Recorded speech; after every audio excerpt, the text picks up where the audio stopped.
అందరికీ నమస్కారం. నిన్న అత్యంత పవిత్రమైనటువంటి డాక్టర్ బిఆర్ అంబేద్కర్ సచివాలయంలో పొగరులేటి మాటలు విన్నాం. ఆ పొగరులేటి సెక్రటేరియట్కు ఒకవైపు డాక్టర్ బాబాసాహెబ్ అంబేద్కర్, ఒకవైపు బిర్లా మందిర్లో వెంకటేశ్వర స్వామి ఆలయం, మరొక వైపు అమ్మవారు, మరొక వైపు మస్జిదు, చర్చు, అంత పవిత్రమైనటువంటి సెక్రటేరియట్లో కూర్చొని నిజాలు దాచి అబద్ధాలు మాత్రమే మాట్లాడాడు ఆ పొగరులేటి మంత్రి. నిన్న ఆయన ఫ్రస్ట్రేషన్ చూస్తూ ఉంటే, ఆయన బూతులు మాట్లాడే విధానం చూస్తూ ఉంటే ఎంత డిఫెన్స్లో పడ్డాడో స్పష్టంగా రాష్ట్ర ప్రజలకు అర్థమైంది.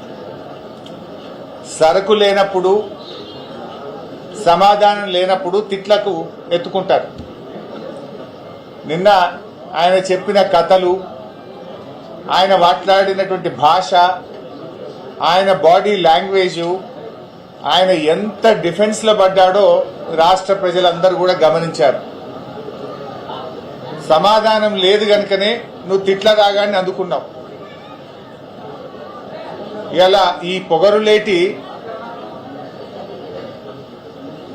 ఒక రాష్ట్ర మంత్రిగా కాకుండా రాఘవ కన్స్ట్రక్షన్ అధినేతగా మాట్లాడినట్టుగా ఆయన మాటలు ఉన్నాయి. ఎంతసేపు సంస్థను కాపాడుకోవాలి, కొడుకును కాపాడుకోవాలి, గొంతు జించుకోనో, తిట్లదండం అందుకోనో, పిట్టకథలు చెప్పో దాని నుంచి బయటపడాలనే ప్రయత్నం తాపత్రయపడ్డట్టుగా స్పష్టంగా కనబడ్డది. ఆయన ఎంత ఆయాసపడ్డాడో మనం చూసాం. చాలా ఆయాసపడ్డాడు. అంటే నేనొక్కడే అవినీతి పరుణ్ణి కాదు, నా సహచర మంత్రులందరూ కూడా అవినీతి పరులే అని పాపం వాళ్ళందరినీ కూడా తనకంటిన బురద వాళ్ళందరికీ అంటించే ప్రయత్నం చేశాడు. జూపల్లి కృష్ణారావు గారి కుంభకోణాన్ని ఆయనే బయటపెట్టాడు. ముఖ్యమంత్రి కుటుంబ సభ్యుల టెండర్ల కుంభకోణాన్ని ఆయనే బయటపెట్టుకున్నాడు. బట్టి విక్రమార్క గారి ఆర్థిక శాఖలో బిల్లులు ఇవ్వడానికి పర్సంటేజీల కుంభకోణాన్ని ఆయనే గుర్తు చేశాడు. అంటే ఈ రాష్ట్రంలో జరుగుతున్న అవినీతి కుంభకోణాల చిట్టా చదివి, అరే నన్ను ఒక్కనే కాదు నా చుట్టూ ఉండే మంత్రుల కుంభకోణాలను కూడా రాష్ట్ర ప్రజలకు చెప్పే ప్రయత్నం చేసినాడు. అంటే ఆయన తాపత్రయము, ఆయన ప్రయాస అంతా కూడా నేనొక్కనే కుంభకోణాలు చేయలేదు, నేనొక్కనే అవినీతి పరుణ్ణి కాదు, రాష్ట్ర కేబినెట్లో చాలా మంది ఉన్నారని తన బురద అందరికీ అంటించే ప్రయత్నం చేసినట్టుగా నిన్న ఆయన ప్రయత్నం కనబడ్డది. ఇలా నిన్నటి ప్రెస్ మీట్తో రాష్ట్ర ప్రజలకు ఒకటైతే అర్థమైంది, ఆయన పొంగులేటి కాదు పొంగు లూటి అనేటువంటి విషయం చెప్పకనే చెప్పిండు నిన్న. ఇప్పుడు ఇష్యూ సింపుల్ బై, ఇలా క్రషర్కు సంబంధించి శాసనసభలో స్వయంగా రాష్ట్ర ముఖ్యమంత్రి చెప్పిండు. ఏం చెప్పిండు ముఖ్యమంత్రి? అరే మా మంత్రి గారి కంపెనీ రాఘవ కన్స్ట్రక్షన్ లో జరిగిన అవినీతిని, అవకతవకల్ని మా అధికారులే గుర్తుపట్టారు, మీరేం బయటకు తీయలే ప్రతిపక్షము, మా అధికారులు మేమే గుర్తుపట్టినాం, మేమే పెనాల్టీ వేసినాం, మేమే పైసలు కట్టించినామని ముఖ్యమంత్రి శాసనసభలో స్పష్టంగా చెప్పారు. మైనింగ్ మంత్రి గారు ఏం చెప్పిండు అదే అసెంబ్లీలో? లేదా కరెంటు మీటర్ల షార్టేజ్ ఉండే, అందువల్ల డీజిల్ జనరేటర్ మీద నడుపుకున్నాడు రాఘవ కన్స్ట్రక్షన్ అని మైనింగ్ మంత్రి చెప్పాడు. మరి అనుమతులు లేవు కదా అంటే, ఆ అనుమతులు కొద్దిగా లేట్ అవుతాయి కదా, ఢిల్లీకి పొల్యూషన్ కంట్రోల్ బోర్డుకి అప్లై చేసుకున్నాడు రాఘవ కన్స్ట్రక్షన్స్ అని మైనింగ్ మంత్రి చెప్పాడు. అధికారులు ఏం చెప్పారు? ఒక్క అధికారి కాదు, revenue, electricity, pollution control board, mining department, 4 శాఖల అధికారులు మైన్ ఇన్స్పెక్ట్ చేసి, 4 శాఖల అధికారులు ఇది ఇల్లీగల్ మైన్, అనుమతులు లేకుండా నడుపుతున్న మైన్ అని 4 శాఖల అధికారులు రాఘవ కన్స్ట్రక్షన్ కు నోటీస్ ఇచ్చారు.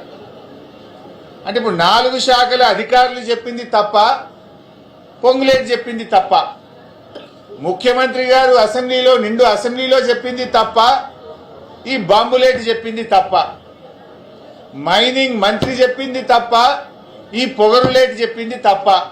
ఇలా ఆయన సమాధానం చెప్పాలి.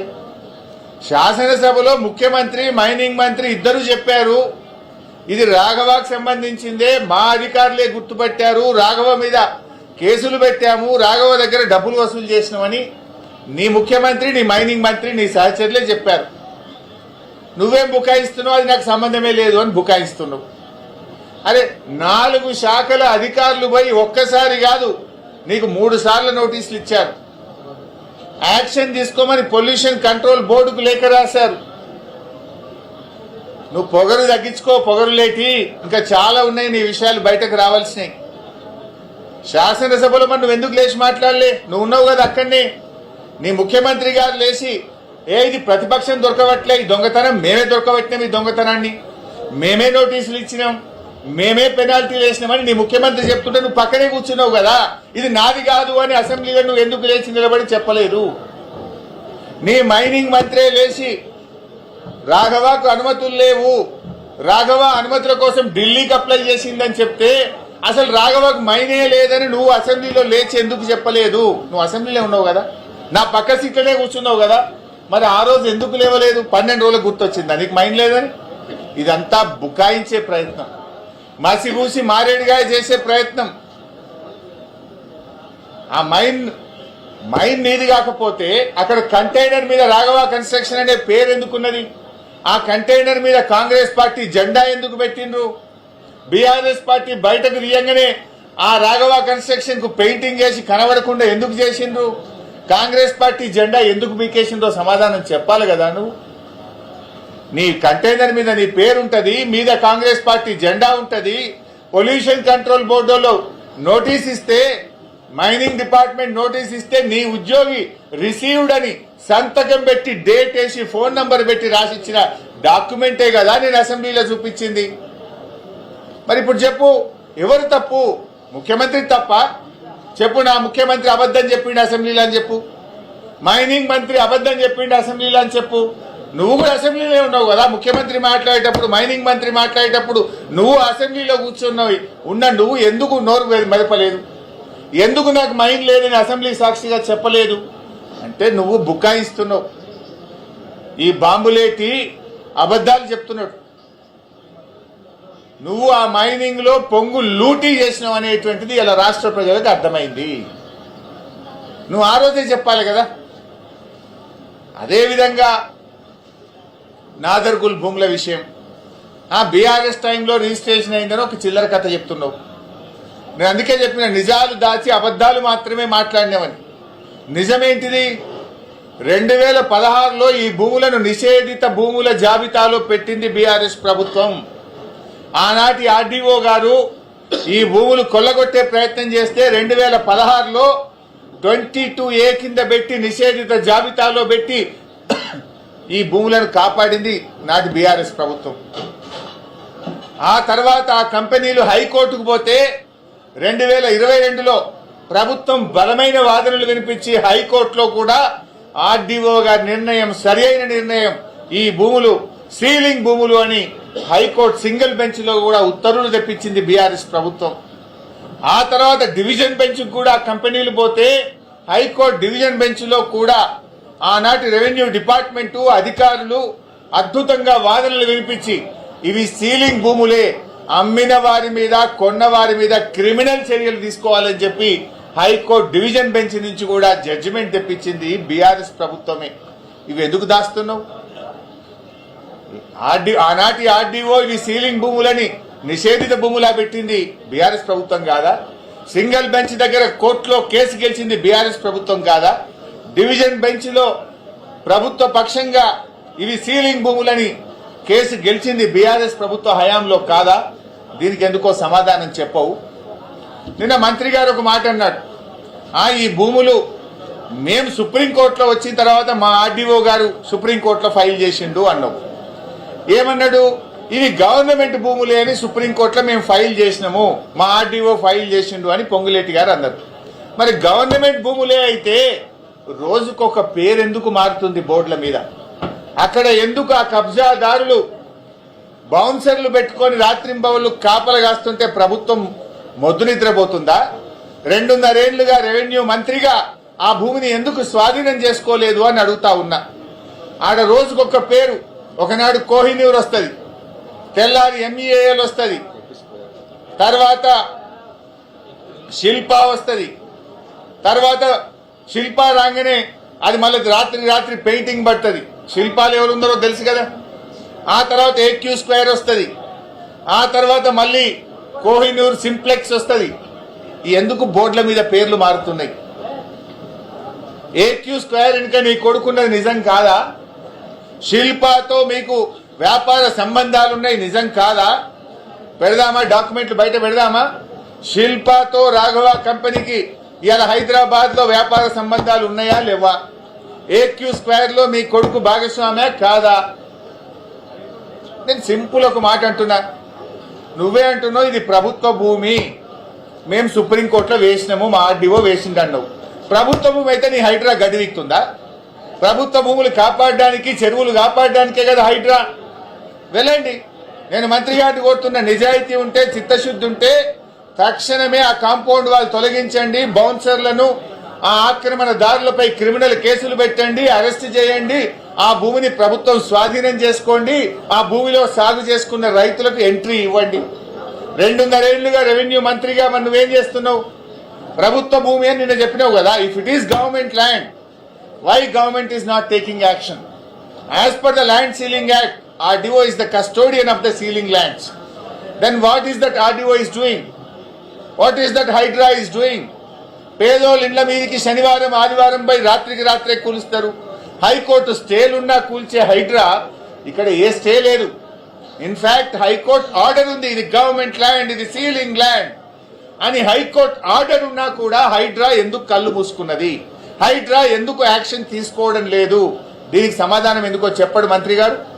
మంత్రి గారు, నువ్వు ఇదివరకు ఒకసారి బాంబులు పట్టే అని చెప్పి ఏడాది అర్థమైంది, నీ బాంబులన్నీ తుస్సు బాంబులే అయిపోయినాయి. నీ మాటలు విన్నాక రాష్ట్ర ప్రజలకు పొంగులేటి పొగరు దగ్గలేదు, నువ్వు పొగరులేటివి అనే విషయం స్పష్టంగా అర్థమైంది.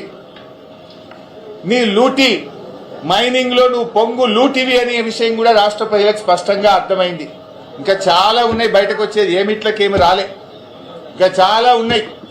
మేము స్ట్రైట్ గా అడుగుతున్నాం, ఇది ప్రభుత్వ భూమి అని ఎప్పుడైతే మీరు చెప్తున్నారో సెక్రటరియట్లో కూర్చొని, అది ప్రైవేట్ ఆధీనుల చేతుల్లో ఉంది, come on you hand over it.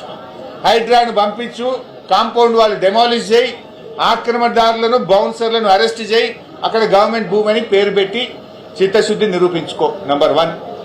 Number 2, mining అధికారులే చెప్పినారు, 4 శాఖలు, రెవెన్యూ డిపార్ట్మెంట్, రెవెన్యూ అంటే నీ శాఖనే కదా, ల్యాండ్సే కదా, నీ శాఖ అధికారి పోయి చెప్పిండు ఇది రాఘవాది అని. Revenue, electricity, mining, pollution control board, 4 శాఖల అధికారులు పోయి ఇది రాఘవ అక్రమ మైనింగ్ అని నీకు నోటీస్ ఇచ్చింది. ఆ 4 శాఖల మీద యాక్షన్ తీసుకోమని. వాళ్ళ తప్ప నీ తప్ప తేలాలి కదా మరి. లేదు, నీ ముఖ్యమంత్రి, నీ మైనింగ్ మంత్రి, నీ సహచర మంత్రి చెప్పిండు కదా ఇది రాఘవది, మేమే దొరకబట్టినాం, మేమే పెనాల్టీ చేసినాం, దొంగను దొరకబట్టినాం, పైసలు వసూలు చేసినామని నీ ముఖ్యమంత్రి చెప్పిండు. మరి ముఖ్యమంత్రి చేత చెప్పి, ముఖ్యమంత్రి అసెంబ్లీలో అబద్ధం ఆడినని చెప్పి, మరి మైనింగ్ మంత్రితో చెప్పి ఆయన అబద్ధం ఆడినని చెప్పు. లేదు, నువ్వు క్షమాపణ చెప్పు ఫస్ట్. ముఖ్యమంత్రి, మైనింగ్ మంత్రి అసెంబ్లీలో లేచి రాఘవకు మీటర్లు దొరకలే కనుక డీజిల్ జనరేటర్ మీద నడిపిండు, అనుమతుల కోసం ఢిల్లీకి అప్లై చేసుకున్నాడు, రాఘవకు మన పొంగులేటికి సంబంధమే లేదు అని ముఖ్యమంత్రి అసెంబ్లీలో మాట్లాడిండు. మరి నువ్వెందుకు ఆ రోజు అసెంబ్లీలో మౌనంగా తల కిందికేసుకొని కూర్చున్నావు? క్షమాపణ చెప్పు. మరి ఆ రోజు నేను లేవలేదు అసెంబ్లీలో, నాకు అర్థం కాలేని క్షమాపణ చెప్పు. మరి 12 రోజులకు ఎందుకో నీకు జ్ఞానోదయం అయింది? అన్ని ప్రజలకు అర్థమైపోయినాయి, this is all humbug drama. నువ్వు ఇవాళ పొంగులేటి కాదు, పొంగు లూటివి, నువ్వు బాంబు లేటివి, నువ్వు పొగరు లూటివి, ఇవన్నీ అబద్ధాలు మాట్లాడుతున్నావు అనే విషయం స్పష్టంగా అర్థమైంది. నిజాయితీ ఉంటే ఇప్పటికైనా తప్పు నొప్పుకో, ప్రజలకు క్షమాపణ చెప్పు, ఆ భూమిని ప్రభుత్వ ఆధీనంలోకి తీసుకోండి. Thank you.